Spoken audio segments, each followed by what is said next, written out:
하나님 말씀은 열왕기상 8장 12절로 30절까지입니다. 솔로몬의 기도 이전에 솔로몬이 하나님께서 짓게 하신 그 성전이 어떠한 개념인지를 정확하게 고백하고 있는 내용입니다.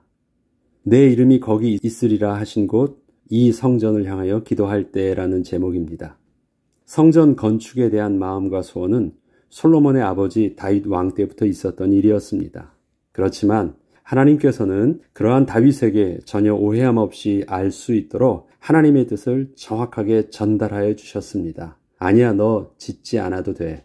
그 뜻을 정확하게 말씀해 주셨다는 것입니다. 열왕기상 8장 7절로 11절에 보면 이 일에 대해서 솔로몬이 이렇게 설명합니다. 내 아버지 다윗이 이스라엘의 하나님 여호와의 이름을 위하여 성전을 건축할 마음이 있었더니 여호와께서 내 아버지 다윗에게 이르시되 내가 내 이름을 위하여 성전을 건축할 마음이 있으니 이 마음이 내게 있는 것이 좋도다.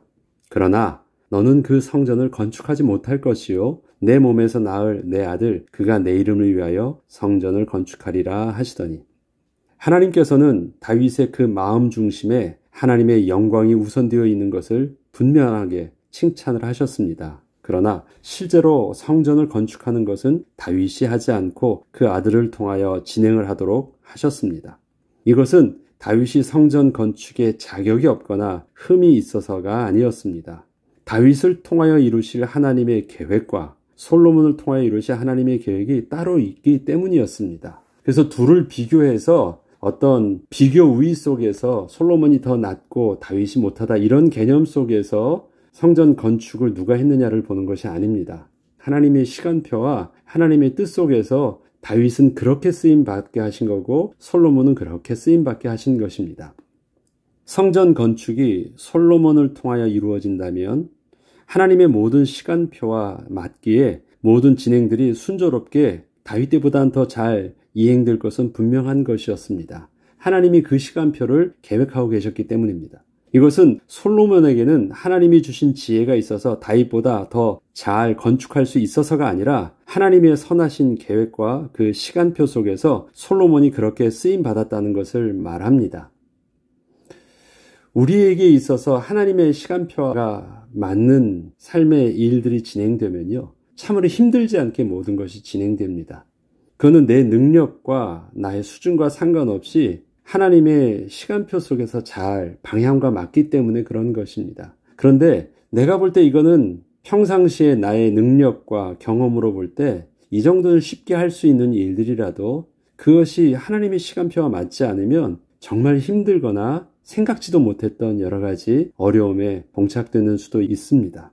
우리에게 있어서 하나님의 영광을 위한 우리의 마음에 간절한 바람이 있더라도 그러한 마음의 소원이 하나님의 뜻과 시간표에 맞아야 하는 것은 그래서 참으로 중요한 것입니다.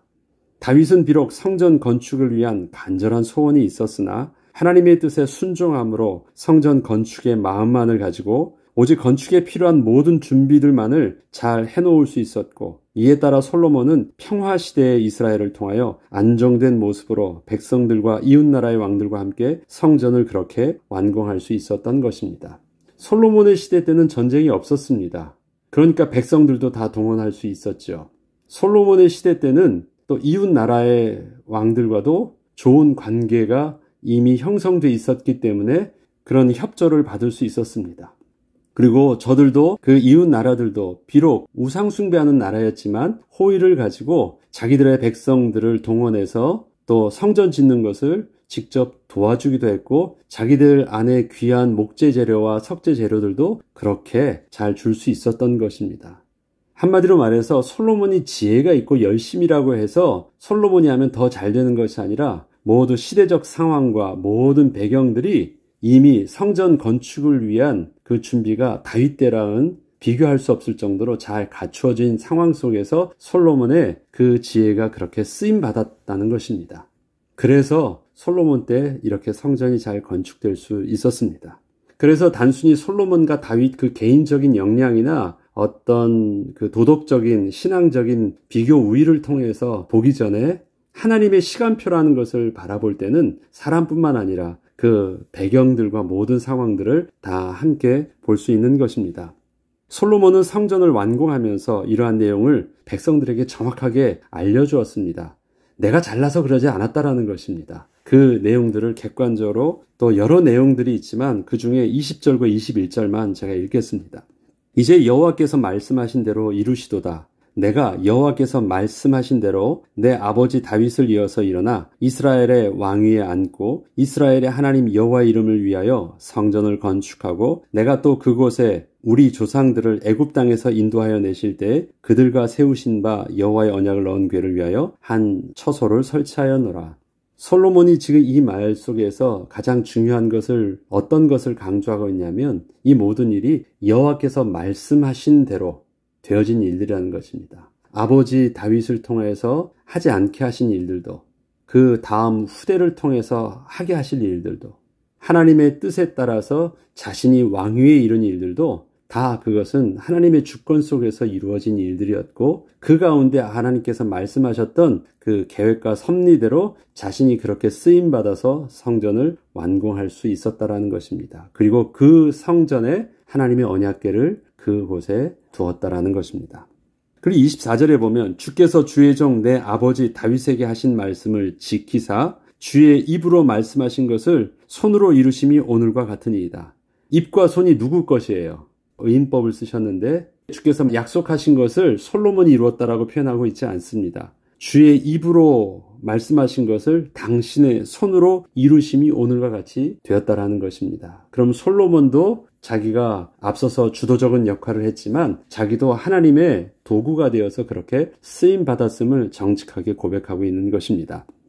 솔로몬은 성전의 건축이 하나님의 뜻에 의하여 하나님의 시간표를 따라 하나님이 직접 주도하셨던 일이라는 것을 백성들 앞에서 이렇게 고백을 한 것이었습니다. 그리고 이렇게 하나님께서 선하신 계획 가운데 마침내 하나님께서 성전을 건축해 하신 것이었기에 하나님의 백성이 이 성전을 통하여 베푸실 하나님의 은혜 속으로 온전히 들어갈 수 있도록 하나님께 기도할 수 있었습니다. 하나님이 계획하시고 하나님이 주도하셔서 하나님이 이루실 만큼 이 성전이 하나님의 마음이 있었던 것이고 뜻이 있었다면 이제 그 성전을 통해서 하나님의 백성이 당당하게 기도할 수 있는 분명한 이유가 된다는 것입니다. 그래서 26절에 이렇게 당당하게 기도하기 전에 이렇게 고백을 합니다. 그런즉 이스라엘의 하나님이여 원하건대 주는 주의 종 내 아버지 다윗에게 하신 말씀이 확실하게 하옵소서. 약속대로 이 성전을 통해서 주실 축복들 온전히 달라는 것입니다. 그렇다면 그 성전에 대한 솔로몬의 입장과 성전에 대한 솔로몬의 이해는 어떤 것일까요? 성전은 하나님께서 당신의 이름이 거기 있으리라 하신 그곳입니다. 열왕기상 8장 27절로 30절을 보면 하나님이 참으로 땅에 거하시리이까 하늘과 하늘들의 하늘이라도 주를 용납하지 못하겠거든 하물며 내가 건축한 이 성전이오리이까. 그러나 내 하나님 여호와여 주의 종의 기도와 간구를 돌아보시며 이 종이 오늘 주 앞에서 부르짖음과 비는 기도를 들으시옵소서.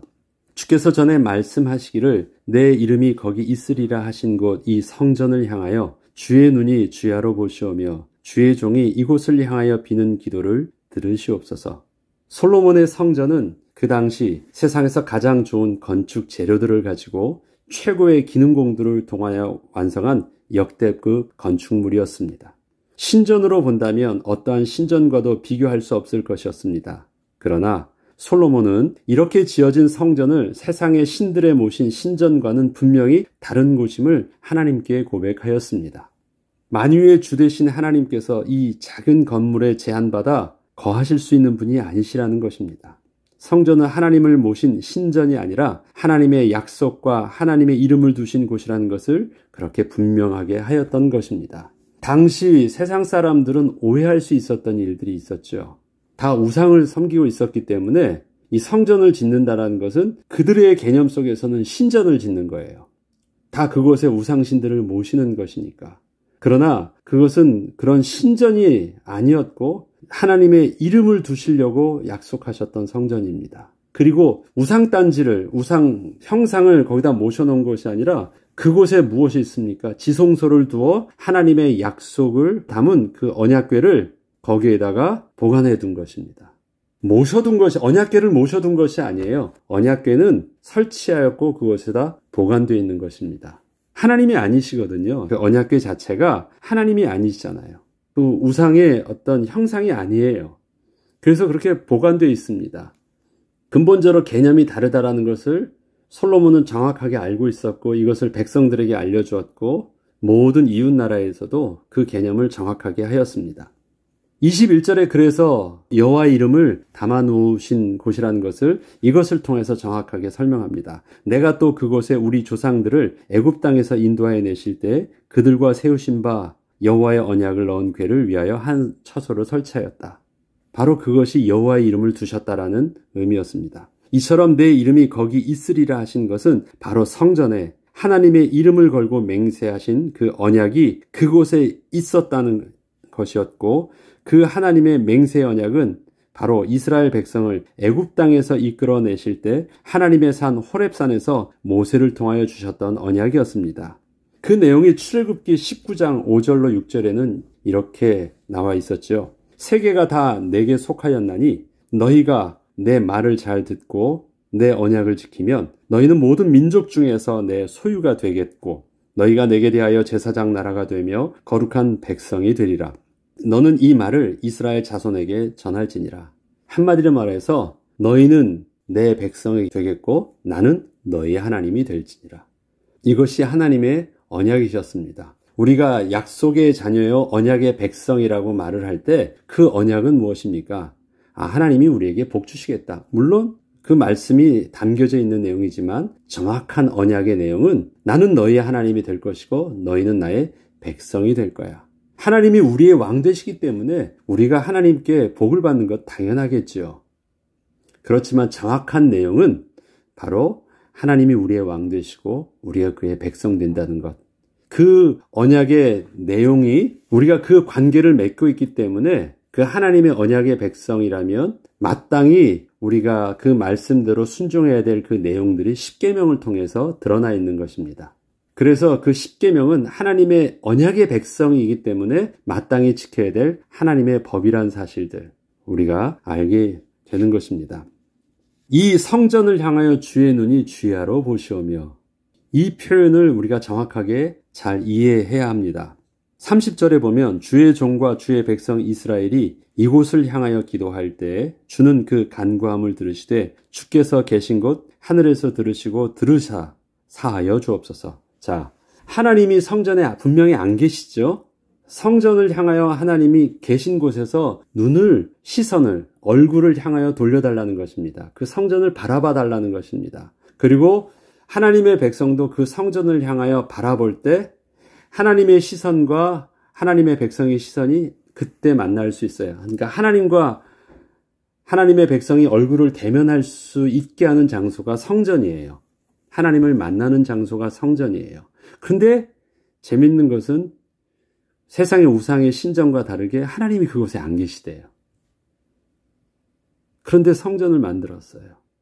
거기에는 여호와 이름을 담아두신 것이래요. 이름이 있는 곳이래요.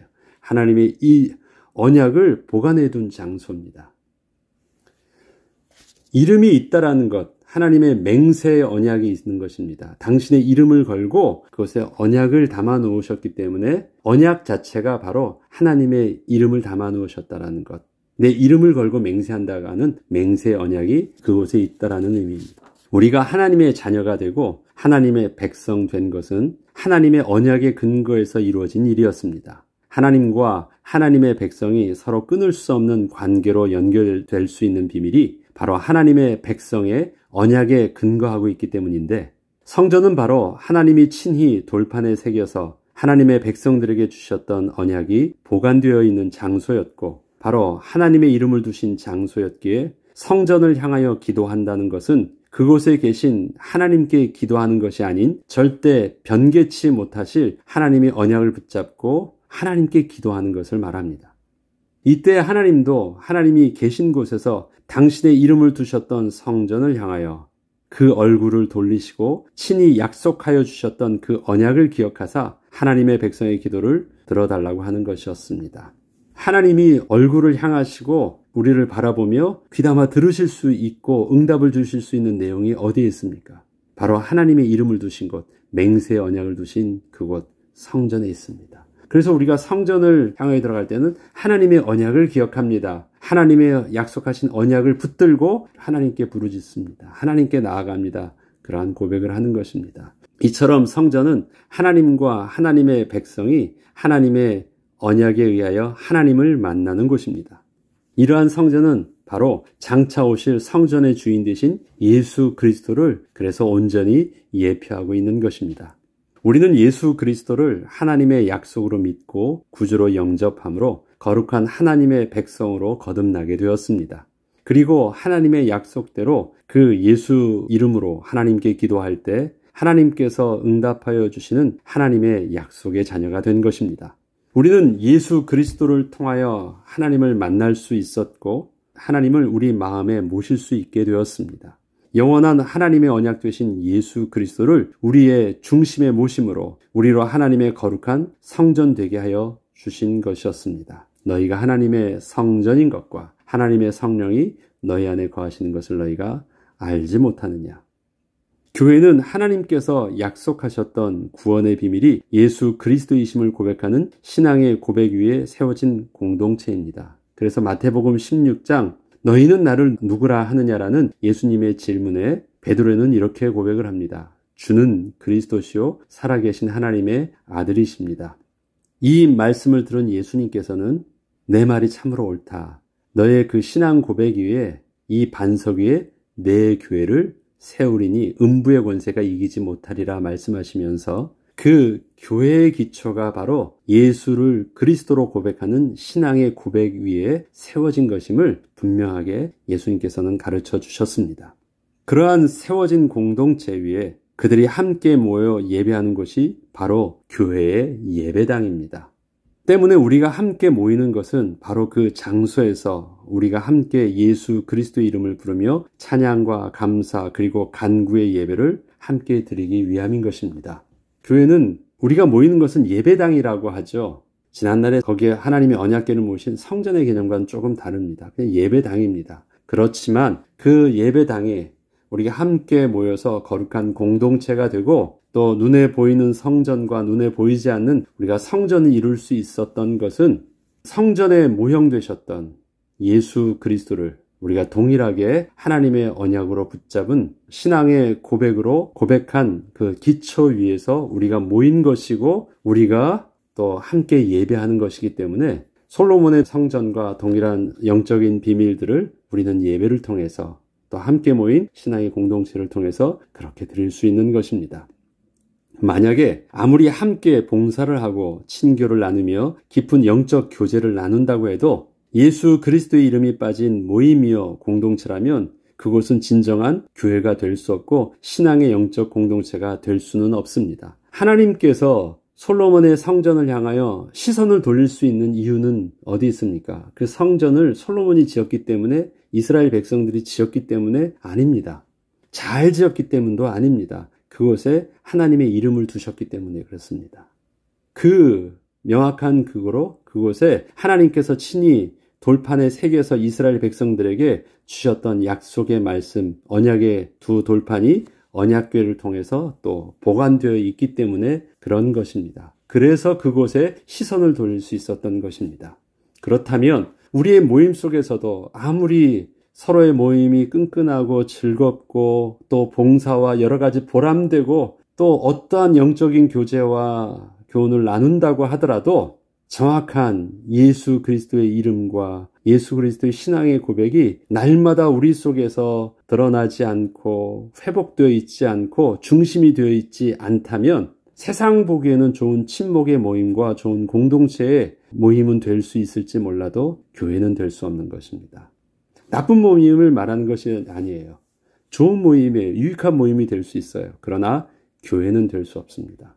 하나님의 얼굴이 우리를 향하여 바라보실 이유가 전혀 없는 것입니다. 비록 화려하지 않고 우리가 지금 이렇게 함께 인터넷으로 지금 한다고 할지라도 우리의 중심에 무엇이 있습니까? 내 이름을 거기에 두리라 약속하셨던 그 성전의 본체 되신 예수 그리스도를 우리가 중심으로 함께 바라보고 있고 그 언약 가운데 함께 기도하고 있고 함께 그 이름으로 기뻐하며 교제하고 있기 때문에 이것이 하나님이 기뻐하시는 교회가 될 수 있는 것입니다. 그리고 그러한 공동체의 온전한 비밀들을 통해서 하나님이 이제 내일은 구체적으로 이 교회를 향하여 그 다음에는 기도할 때 하나님께서 들어달라는 간구를 이제 예시를 들면서 구체적으로 하는데, 그러한 기도를 우리가 또 하나님께 함께 기도할 때 응답을 받게 되는 것입니다. 오늘도 솔로몬의 성전의 비밀이 하나님의 언약을 붙잡은 우리의 영적인 비밀이요, 또 우리 교회의 영적 비밀로 더욱 든든히 서기를 기도하겠습니다. 하나님 아버지, 세상 보기에 화려한 건물과 화려한 모임에 어떤 형태가 없다 할지라도 우리의 모임 속에 예수 그리스도의 언약의 비밀이 있습니다. 하나님의 시선은 세상에 보기에 화려함에 있지 아니하고 그곳에 하나님의 언약 되신, 또 하나님의 이름 되신 예수 그리스도가 그곳에 있는지, 하나님의 관심은 바로 예수 그리스도의 언약에 있음을 우리가 알기에 오늘도 우리가 날마다 모일 때마다 하나님의 관심인 예수 그리스도의 이름을 우리가 붙잡기에 게으르지 않게 하시고 절대 놓치지 않게 하시고 그 이름을 붙잡고 예배하며 기도하며 또 하나님께 간구하며 교제할 때 하나님의 영광이 주님 부르시는 그날까지 끝나지 아니하고 멈춤 없이 계속해서 온전히 드러내게 하여 주시옵소서. 오늘도 예수 그리스도를 중심에 모시고 주의 인도하심을 따라 승리하는 하루 되게 하여 주옵소서. 감사드리며 우리 주 예수 그리스도 이름으로 기도합니다. 아멘.